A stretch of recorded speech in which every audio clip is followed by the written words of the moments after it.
Assalamualaikum warahmatullahi wabarakatuh. Apa kabar anak-anak sekalian? Bapak doakan kalian sehat walafiat, tidak kurang satu apapun. Ya. Pada kesempatan ini Bapak ingin menjelaskan tentang mata pelajaran hari ini, yaitu mata pelajaran kita sudah kita gabung di Google Classroom, yaitu prodi kreatif dan wirausaha. Ya. Yang mana pada modul 1 ini, bab 1 berisi tentang sikap dan perilaku wirausaha. Ya. Nanti kita bahas tentang apa sih wirausaha itu. Ya, wirausaha dan apa yang membedakan dengan kewirausahaan. Ya.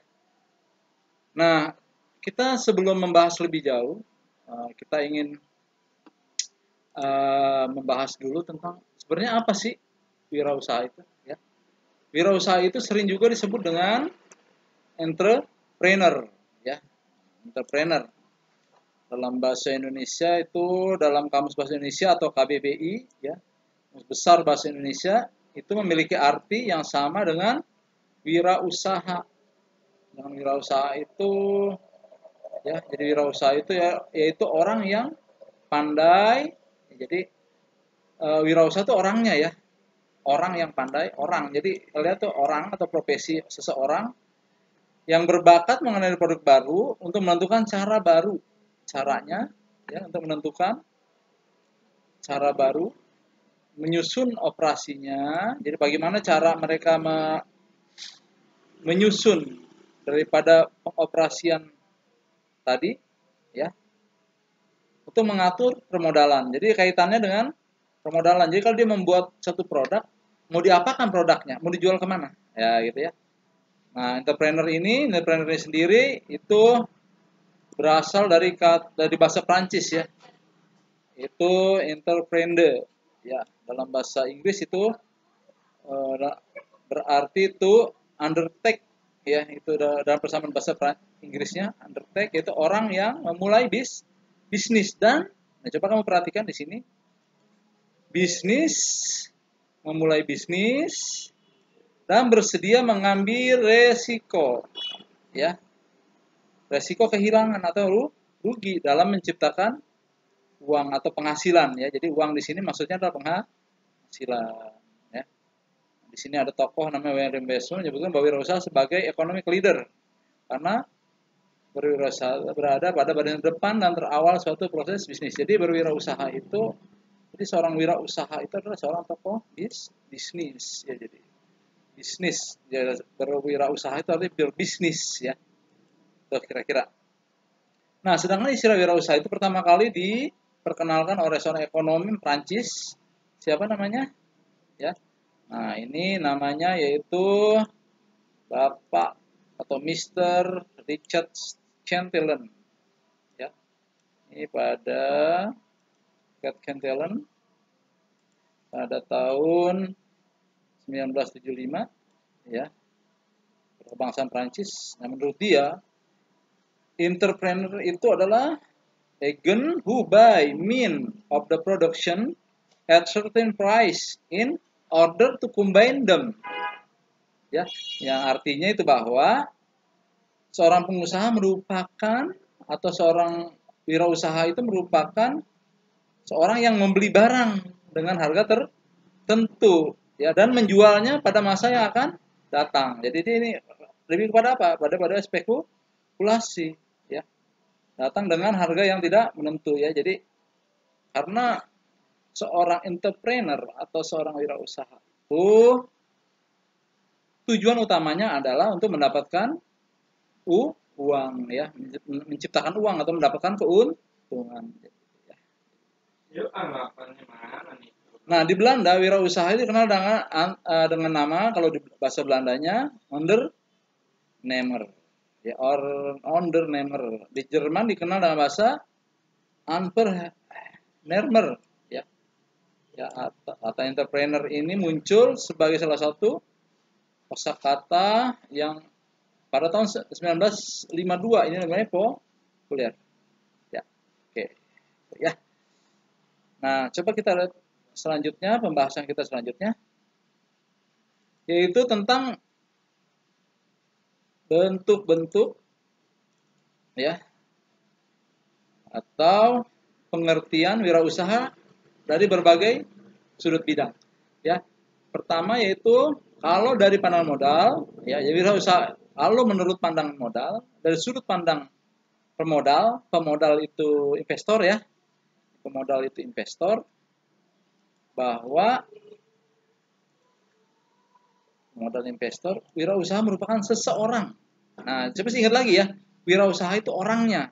Seseorang itu berarti orang atau person yang menciptakan kesejahteraan untuk orang lain dengan menemukan cara-cara untuk menggunakan sumber daya, mengurai pemborosan dan lain-lain. Jadi kalau dari segi pemodal atau investor, wirausaha itu adalah seseorang yang menciptakan kesejahteraan untuk orang lain.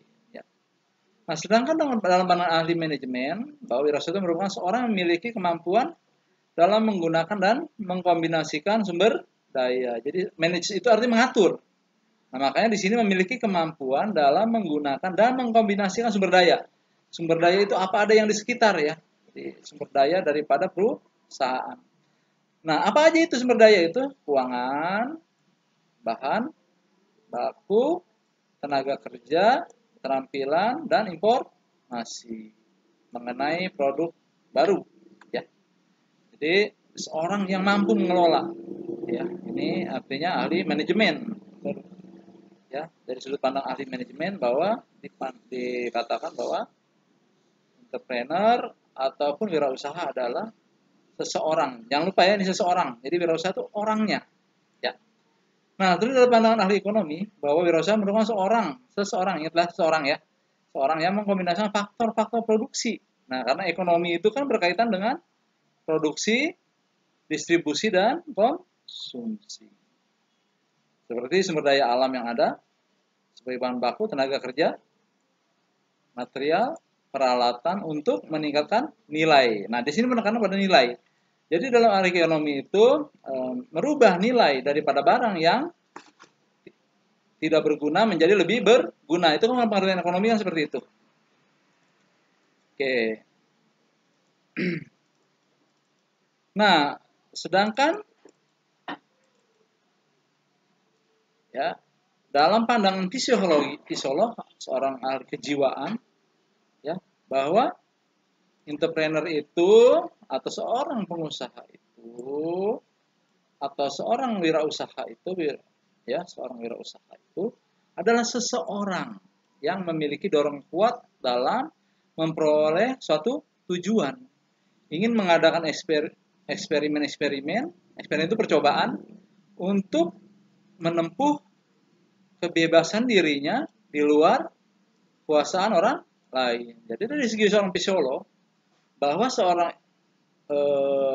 entrepreneur itu adalah orang yang ingin keluar dari tekanan-tekanan, baik dari tekanan ekonomi maupun tekanan fisiologis. Dia sebagai individu yang tidak mau tergantung kepada orang lain, ya kan? Kita lihat di sini kan bahwa seorang entrepreneur itu adalah seorang yang tidak bergantung kepada orang lain karena dia sekecil apapun usahanya dia adalah seorang pengusaha, ya, seorang pengusaha atau seorang bos.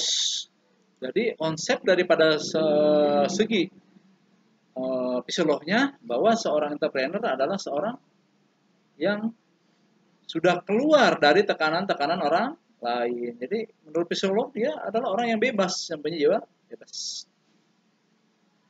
Nah, sekarang yang membedakan wirausaha dengan kewirausahaan adalah kalau tadi wirausaha adalah seseorang, orang itu personnya, sedangkan kewirausahaan atau disebut dengan dalam bahasa Inggrisnya entrepreneurship. Nah, tadi kalau wirausaha itu entrepreneur. Nah, sedangkan kewirausahaan atau bahasa Inggrisnya entrepreneurship itu menurut Kamus Bahasa Indonesia ya merupakan suatu kesimpulan bahwa kewirausahaan adalah semangat, sikap, perilaku dan kemampuan seseorang ya dalam menangani usaha atau kegiatan yang mengarah pada upaya mencari, menciptakan, menerapkan cara kerja, teknologi dan produk baru dengan meningkatkan efisiensi. Nah, tujuannya apa? Memberikan pelayanan yang lebih baik dan memperoleh keuntungan yang lebih besar. Gitu. Ya. Jadi kita bisa lihat di sini bahwa kalau tadi wirausaha itu adalah orangnya, ya. Sedangkan kewirausahaan atau entrepreneurship, tadi kalau wirausaha apa? Entrepreneur. Nah, kalau kewirausahaan itu entrepreneurship tambah ship ya. Kemampuannya. Ya, jadi kalau tadi wirausaha itu orangnya, nah sekarang kalau kewirausahaan adalah kemampuan seorang, yaitu berupa semangat, sikap, perilaku dan kemampuannya untuk terakhir dia tentu memperoleh keuntungan yang lebih besar. Gitu. Ya. Oke, kita lanjut. Esensi ya, esensi itu apa sih? Esensi itu dasarnya dari perusahaan adalah menciptakan nilai tambah di pasar melalui proses pengkombinasian sumber daya. Sumber daya itu tadi berupa apa? Modal, modal, tenaga kerja, apalagi tadi modal, tenaga kerja dan sumber-sumber yang lain ya, sumber-sumber pendukung yang lain. Nah, sedangkan menurut Zimmerer, nilai tambah itu dapat diciptakan melalui cara-cara berikut ini. Jadi ada tahapan-tahapannya. Ya. Apa saja tahapannya? Nah, kita lihat. Ya. Yang pertama yaitu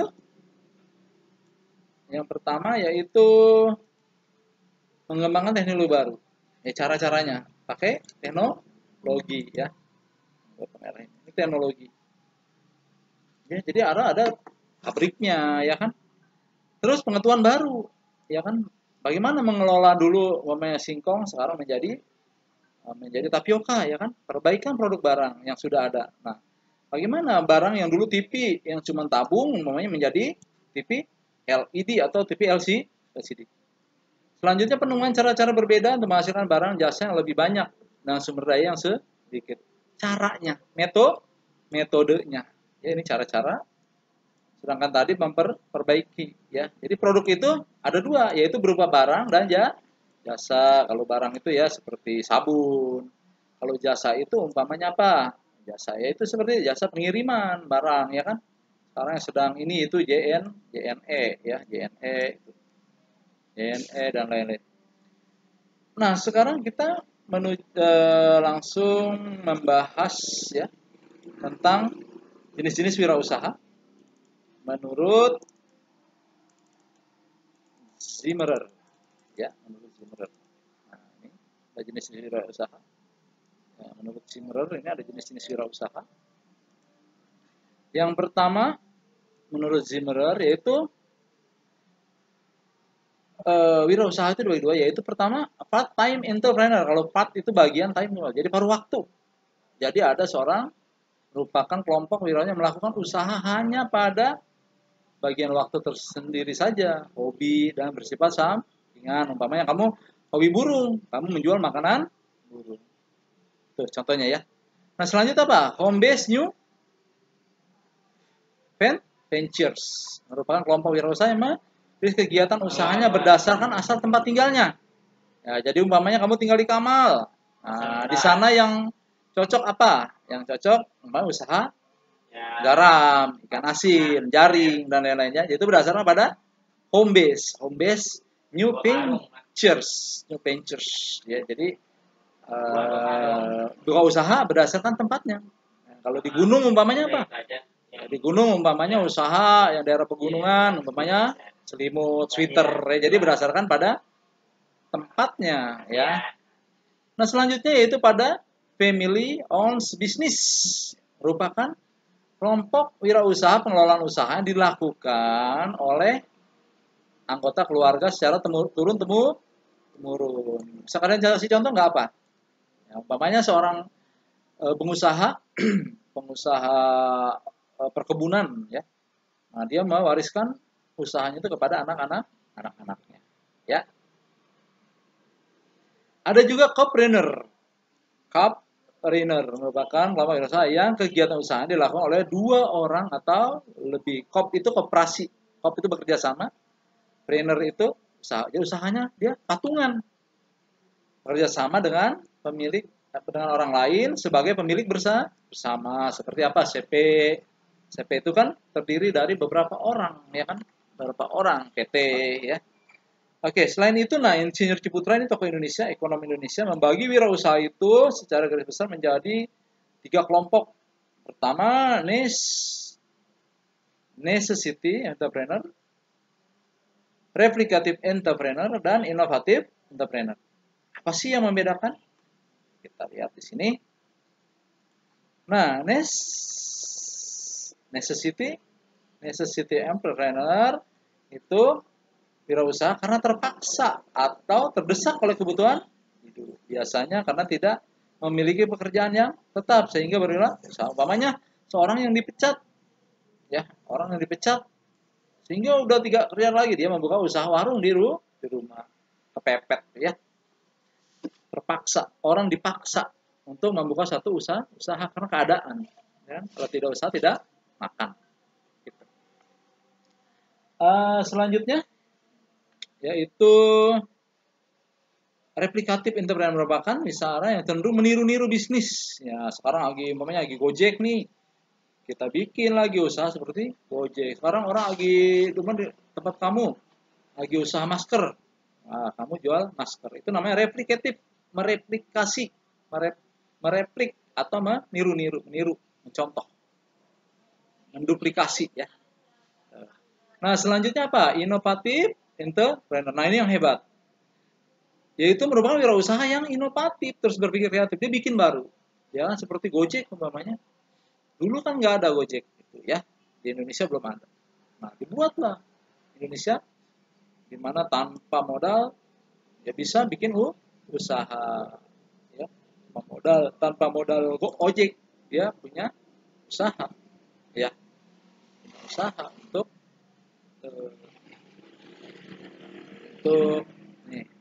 usaha, ya. Oke. Nah, selanjutnya Suherman. Ini tokoh Indonesia juga, seorang ekonom Indonesia juga, mengatakan bahwa wirausaha itu dikelompokkan atas 3 jenis juga. Ya, jadi ada 3 jenis juga. Yang pertama apa? Yang pertama founders, pendiri perusahaan. Nah, ini seorang inovator, ya. Yang kedua apa? General manager. Dan yang terakhir franchise. Nanti kita bahas satu ya. Nah, founders atau pendiri perusahaan adalah dianggap sebagai wirausaha murni. Nah, kalau tadi kan sebagai inovatif entrepreneur kalau kata Insinyur Ciputra, ya. Wirausaha murni, mereka melakukan suplai pasar dan lain-lain. Nah, yang kedua apa? General manager, merupakan seorang yang mengepalai personal perusahaan dalam menjalankan bisnisnya, ya. Nah, kalau ini bekerja untuk orang lain, dia berusaha tapi dia bekerja, ya. Seorang yang mengatur perusahaan orang lain dalam bidang kewirausahaan. Selanjutnya franchise atau kita sering juga sebut dengan waralaba, ya. Itu adalah wirausaha yang kekuasaan dibatasi oleh hubungan kerja dengan pemberi ini lisensi. Ya, contohnya apa sih franchise ini? Contohnya apa? Franchise. KFC. Apa sih singkatan KFC itu? California Fried Chicken. Nah, franchise ini dibatasi hubungan kontrak kerja. Jadi semua, baik manajemennya, tata laksananya, bahan bakunya, itu bersumber dari perusahaan lain. Dan dia baru lagi untung. Sekian persen harus membayar kepada pusat. Jadi ada 3 menurut Herman ini. 3 orang wirausaha ini. Ada 3 jenis. Jadi ini yang membuat sendiri. Kalau ini bekerja di perusahaan, sedangkan ini menjalankan usaha yang udah ada. Dulu ada es teler 77.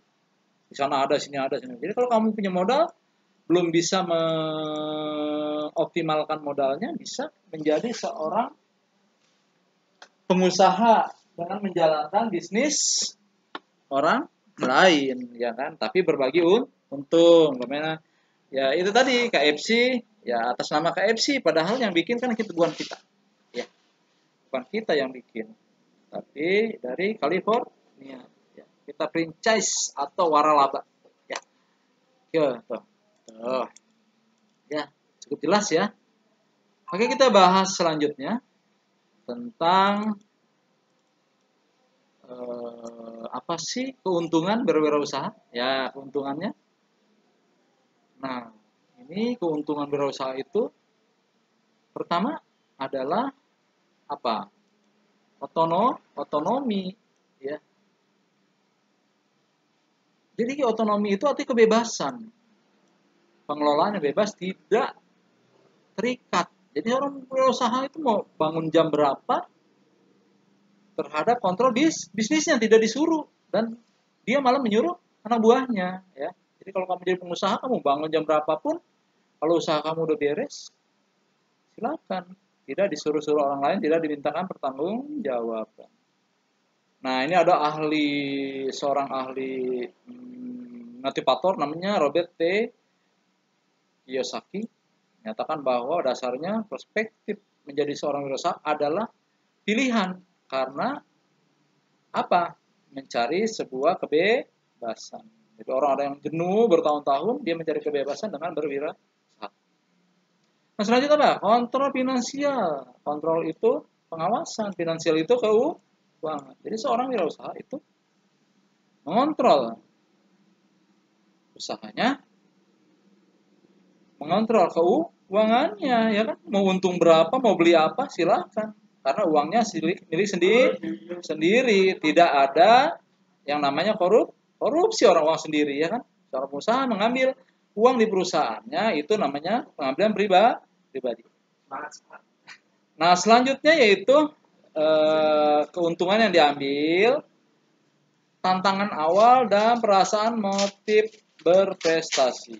Jadi peluang ini orang yang dapat menghasilkan keuntungan sehingga dia termotivasi, ya kan? Ada kan kalau seperti tadi pengusaha Gojek tadi, siapa itu Bapak Menteri Pendidikan kita, Bapak Nadiem, satu kali kita klik, dia mendapatkan masuk ke rekening dia sekian rupiah, tapi karena jutaan bahkan miliaran klik, wah, uangnya masuk dengan tidak terasa lagi, ya kan?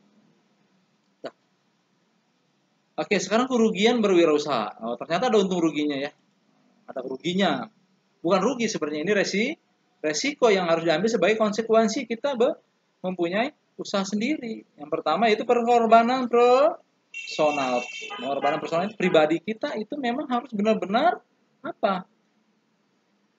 Bekerja itu kadang-kadang seorang pengusaha itu justru tidak enak tidur. Kenapa begitu? Karena dia memikirkan usahanya karyawannya ada 1.000 orang, dia memikirkan daripada bagaimana nasib 1.000 orang ini supaya punya penghasilan yang banyak, bahkan naik, tidak bangkrut sehingga ribuan karyawannya di PHK. Ya, jadi waktunya malah tidak bisa enak diam. Jadi berwirausaha itu bukan berarti terus enak, tidak, tapi ada tanggung jawab. Jadi penghasilan yang dia dapat memang berbanding lurus dengan pengorbanan yang dia berikan. Nah, ini tadi juga termasuk ya, tanggung jawab, bertanggung jawab pada bisnis, pemasaran, keuangan, pada anak buahnya ribut dengan atasan, anak buah dengan anak buah, terus harus mengadakan pelatihan supaya apa? Supaya perusahaan berjalan dengan baik dan kualitas barang yang dihasilkan lebih bermutu. Ya. Selanjutnya apalagi?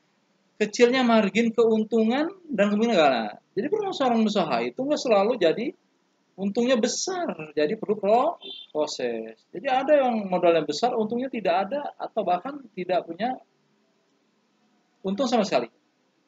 Jadi artinya bagaimana? Semua perlu dihitung berdasarkan hitung-hitungan ekonomisnya. Jadi perlu pengetahuan seorang wirausaha, di samping dari aspek fisiologinya harus punya kemauan untuk mencoba dan gagal, dari kegagalan itu dia bangkit lagi, untungnya baru pas-pasan, baru sedikit, ya kan? Karena baru produksinya masih baru, dia terus berupaya untuk meningkatkan produk.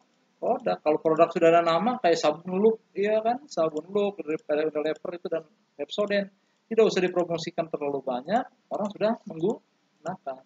Tidak begitu pada awal-awalnya. Jadi usaha itu gagal dan berhasilnya tergantung kepada sejauh mana kita mengelola atau manage perusahaan kita. Ya, oke. Lanjut ya. Oke, kita lanjut. Baik.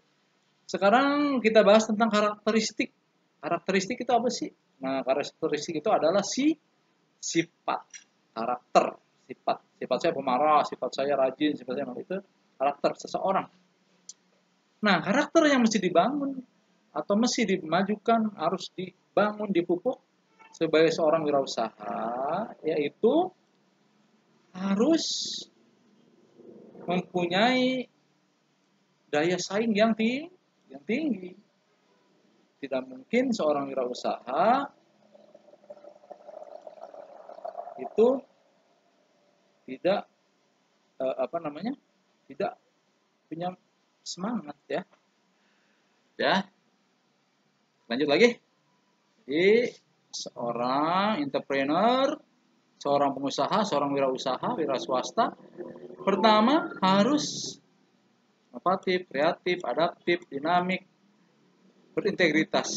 Inovatif apa itu tadi? Bikin barang baru, kreatif, bikin barang baru, adaptif, lihat keadaan pasar seperti apa. Dinamik, harus membuat produk jangan begitu itu aja, harus terus berani mengambil resiko. Integritas, harus jujur, daya juang, kode etik, sehingga orang senang dengan barang yang dia miliki, ya kan?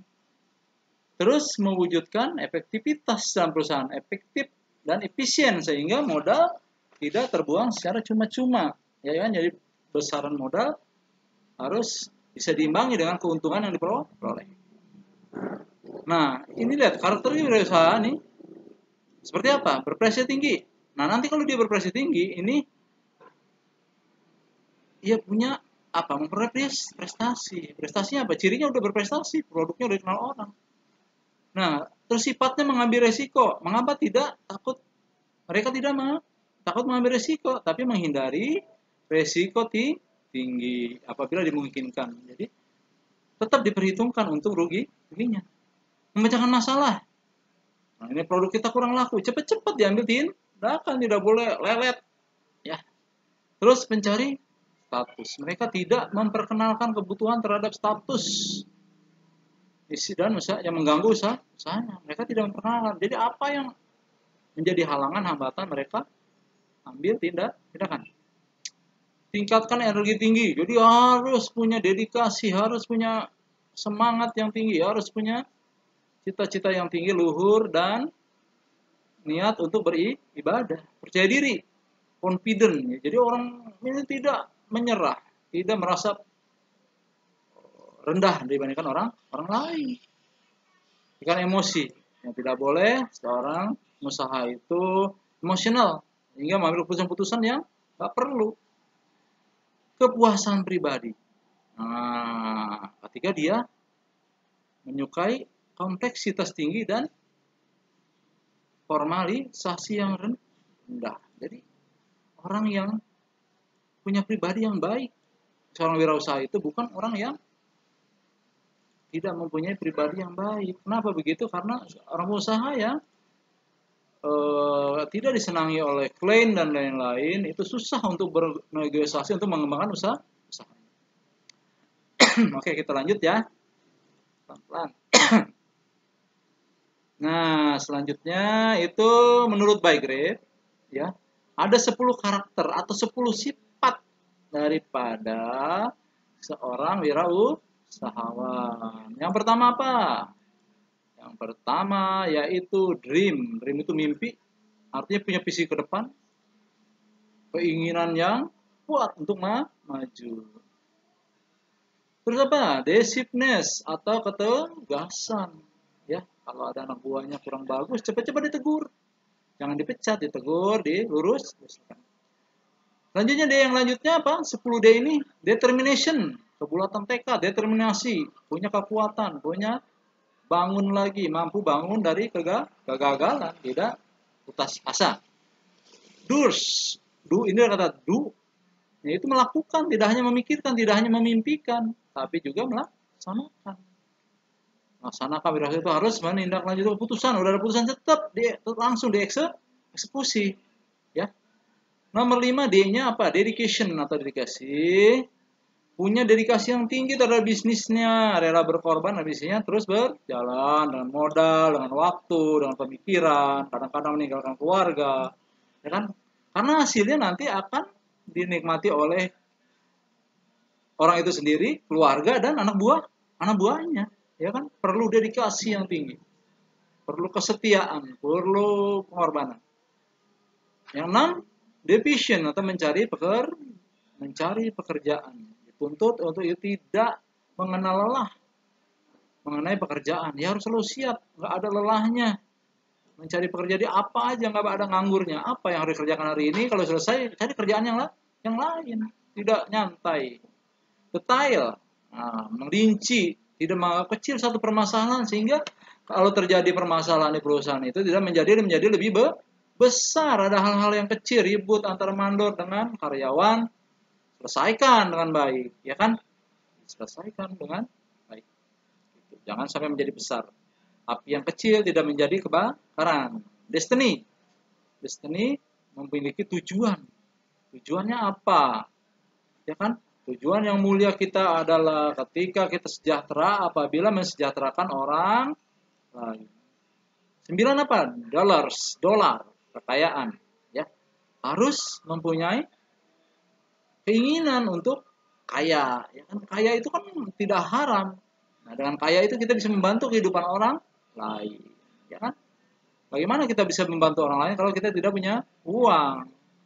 Menurut agama, tangan di atas lebih baik daripada tangan di bawah. Tetap harus menjadi orang yang berkontribusi kepada orang lain. Itu yang bagus.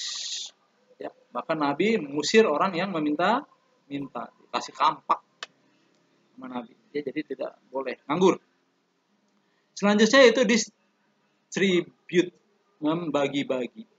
Mampu mendistribusikan, membagi-bagi kepemilikan bisnisnya kepada orang lain. Dia mendelegasikan. Jadi seorang pengusaha itu bukan dia ngerjain, membungkus sendiri, mengerjakan sendiri, menjual sendiri, bukan, tapi dibagi-bagi, ya kan, untuk membuat kasih departemen produksi, mengepak, lain lagi yang menyalurkan departemen distribusinya. Belum lagi nanti setelah itu apa? Pasca penjualan, ya kan, pelayanan setelah orang membeli barang kita, gitu, ya. Itu harus dipikirkan.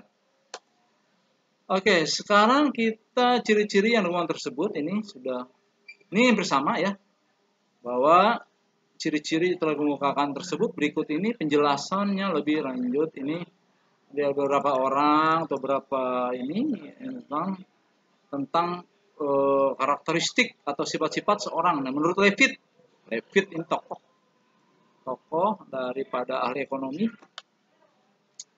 Ya, ini menurut Levitt itu. Ya, ini ada menurut Levitt, ada menurut Max Weber yang membahas tentang kreativitas tinggi, terus Max Weber tentang komitmen. Gitu ya. Terus selanjutnya siapa lagi? Selanjutnya apalagi selain daripada sifat-sifat kewirausahaan tadi.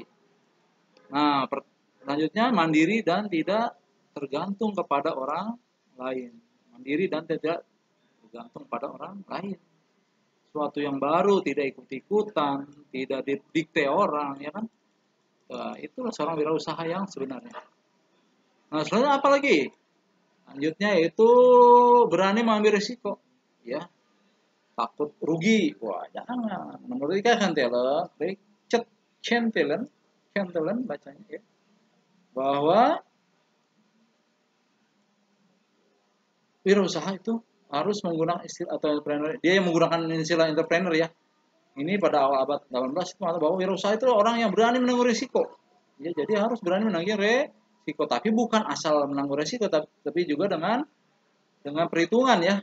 dengan kemauan, ya kan, untuk menanggung resiko menjadi wirausaha. Jadi orang kalau takut rugi, ya nggak usah takut rugi ya, nggak akan jadi pengusaha.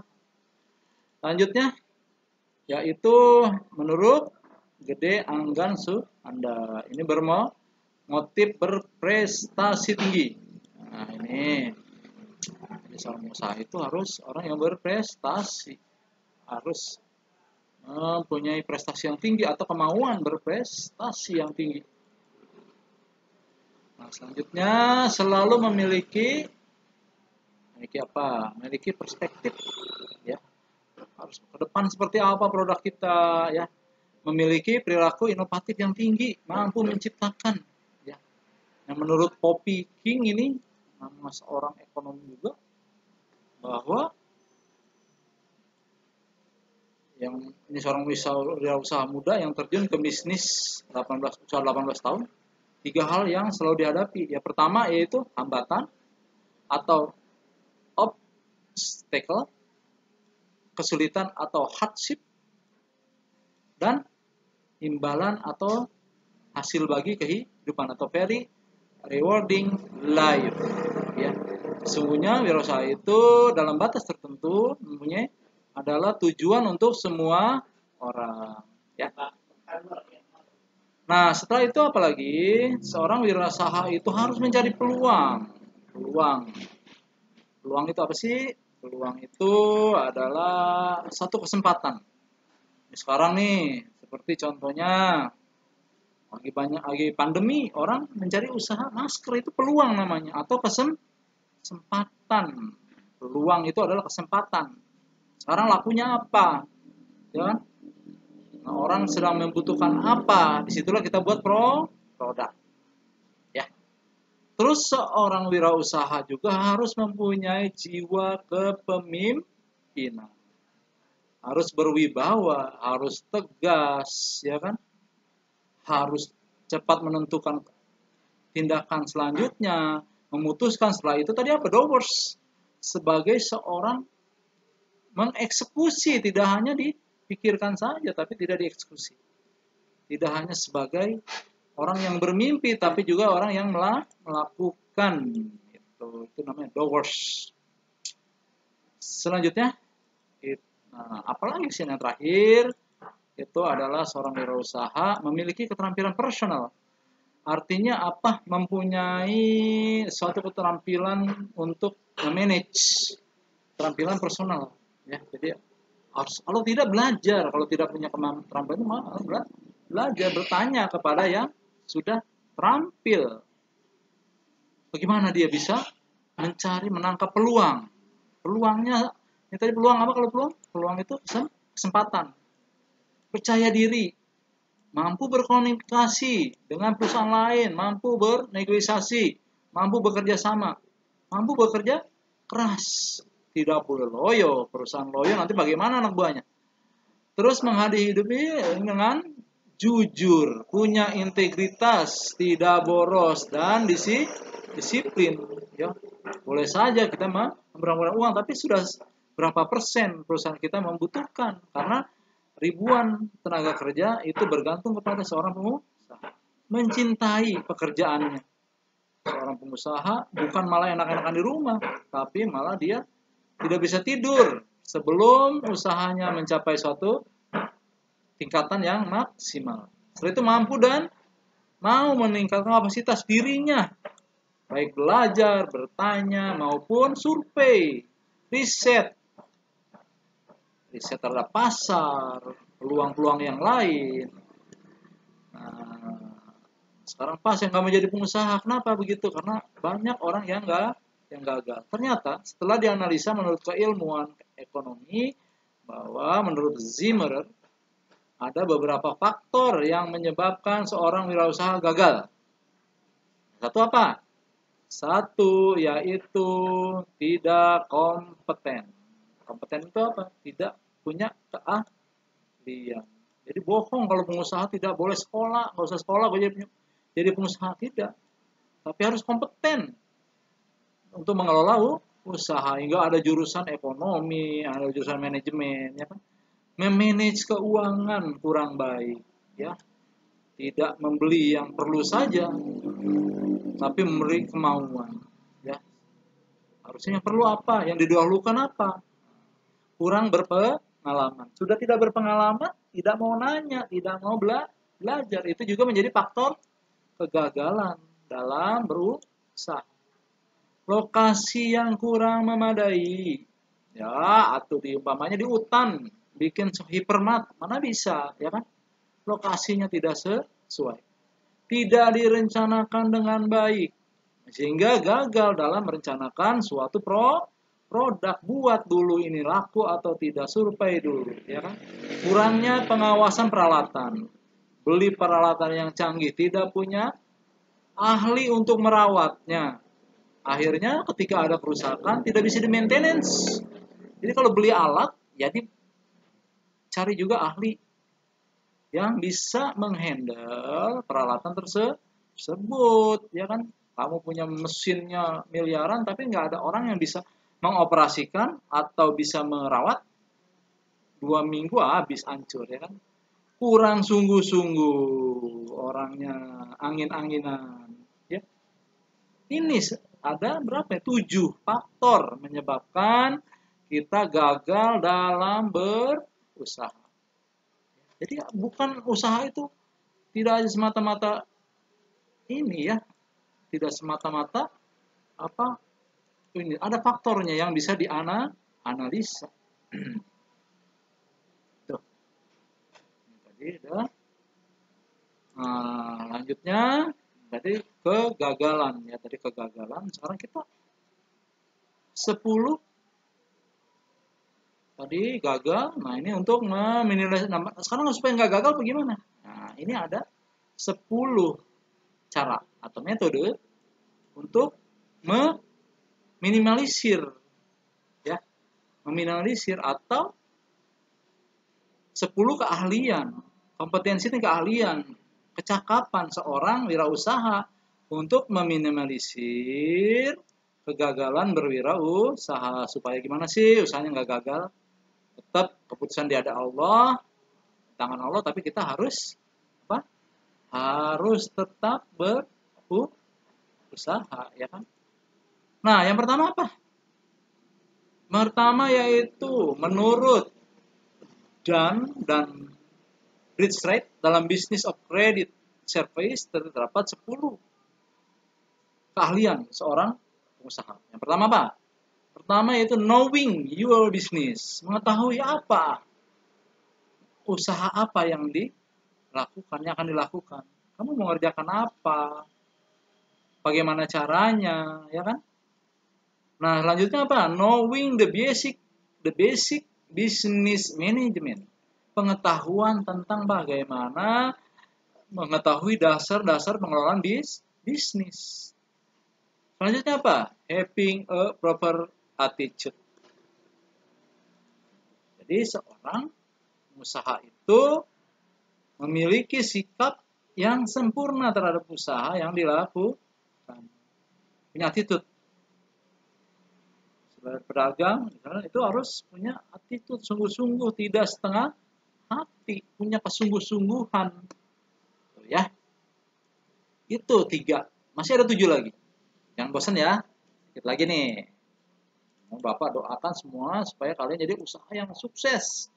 Mobil ada 10, rumah ada 10 setelah lulus, ya kan?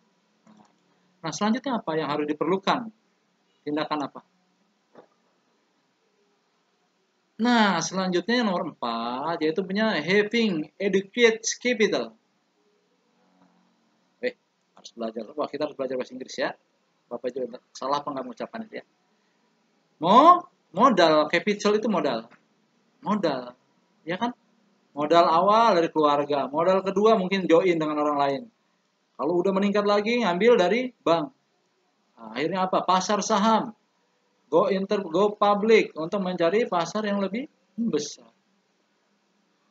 Ya kan? Nggak mungkin ketika kita pesen, orang banyak pesen, perusahaan kita sudah pesanannya udah 100, kita masih bikin 10, ditinggal oleh pelanggan. Gitu, ya. Harus punya educate tentang tapi mempunyai modal yang cukup. Lanjutnya, managing finance effectively. Ya, punya kemampuan mengelola keuangan secara efektif. Tadi Bapak bilang seperti tadi, bahwa harus efisien, harus efektif. Seperti apa? Efisien dan efektif. Yaitu di mana modal tidak terhambur-hamburkan. Karena mungkin kelebihan tenaga kerja, beban produksi, biaya produksi yang berlebihan, biaya transportasi yang terlalu besar sehingga tidak bisa bersaing harga dengan pesaing kita yang lain. Ya. Nomor 6 apa? Managing time efficiently. Managing itu mengatur, time itu waktu, efficiently. Jadi mengatur waktu itu, bagaimana waktu itu efisien mungkin? Tidak, karena ketika kita memproduksi suatu barang tidak efisien, itu akan membuat harga pokok barang itu menjadi mahal, sehingga tidak efisien dan akhirnya menjadi produksi biaya tinggi. 7. Managing people.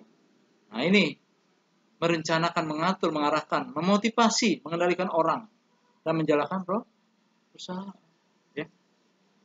Nah, ini memanage ini susah. Ketika kita tidak punya kemauan untuk memperbaiki. Bukan ada karyawan kita tidak bagus langsung dipecat, tidak. Tapi bagaimana pertama kita bisa manage mereka. Ya kan? Umpamanya right man in the right place. Jangan orang ahli dalam bidang produksi permesinan kamu taruh di pembukuan. Itu artinya kamu tidak mempunyai skill managing people. Right man in the right place itu penting dalam ilmu manajemen. Di mana kita tempatkan orang sesuai dengan keahliannya. Ya kan? Nomor 8 yaitu satisfying customer by providing high quality product. Memberikan kepuasan. Bagaimana pasca penjualan? Kalau kamu punya perusahaan sepeda motor, perbanyak underdeal-nya, perbanyak tempat servisnya, pelayanannya, bikin hot center, bikin promosi, bikin pelanggan nyaman dengan promosi-promosi, merasa terpuaskan pelanggannya, ya kan? Satisfying customer by providing high quality product. Bukan setelah dijual kamu biarkan saja. Ini bikin TV, nanti kalau rusak di mana nyervisnya, bikin motor di mana nyervisnya. Harus punya keahlian ini. Satisfying customer by providing high quality product. Coba ucapkan nama kamu, coba. Belajar bahasa Inggris ya. Cara mengucapkannya. Oke. Kita lanjut ke yang nomor 9. Knowing how to compete. Mengetahui strategi bersaing. Ketika kamu jadi pengusaha, kamu akan terjun ke dunia belantara persaing. Bagaimana satu perusahaan itu tenggelam oleh perusahaan produk yang lain. Ketika dia tidak menganalisa sekarang itu sudah seperti apa kebutuhannya. Sehingga kita perlu analisis SWOT dari perusahaan kita, dari produk kita. Apa kekuatan produk kita? Tingkatkan. Apa kelemahannya? Atasi. Peluangnya apa? Dijual di mana? Ancamannya dari perusahaan lain seperti apa? Sudah seperti apa perusahaan yang lain? Apa lebih murah? SWOT. Punya SWOT itu kita analisis kekuatannya, strength-nya, kelemahannya, yaitu weakness-nya, peluangnya atau opportunities-nya, ancamannya, threats-nya dari diri kita yang datang dan maupun dari pesaing. Harus mempunyai analisis SWOT yang baik terhadap diri kita dan pesaing. Nah, yang terakhir yaitu coping with regulation and paperwork. Membuat aturan pedoman yang jelas. Jadi perusahaan itu harus seperti apa pedomannya, SOP-nya seperti apa. Bagaimana ini setelah barang nyampe, barangnya sudah diproduksi, mulai dari apa produksinya, barang masuknya digunakan metode apa, menggunakan FIFO, LIFO atau rata-rata, ya kan? FIFO, first in, first out, barang nyampe yang pertama sebagai barang yang pertama keluar, atau LIFO, last in, barang yang terakhir masuk sebagai first out, yang keluar pertama. Kamu harus punya regulation. Terus perusahaan, jam berapa keluarnya, gajinya berapa.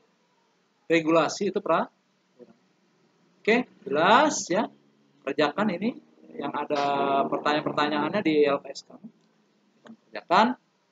Ya, Bapak doakan dengan kemampuan seperti ini, dengan pengetahuan seperti ini, kalian menjadi seorang pengusaha yang handal, mampu menjadi orang yang berguna bagi orang lain, pengusaha sukses, semuanya berhasil dalam kehidupannya, apapun bidang usahanya, kamu menjadi bos untuk diri kamu sendiri, bermanfaat bagi orang lain, ya kan?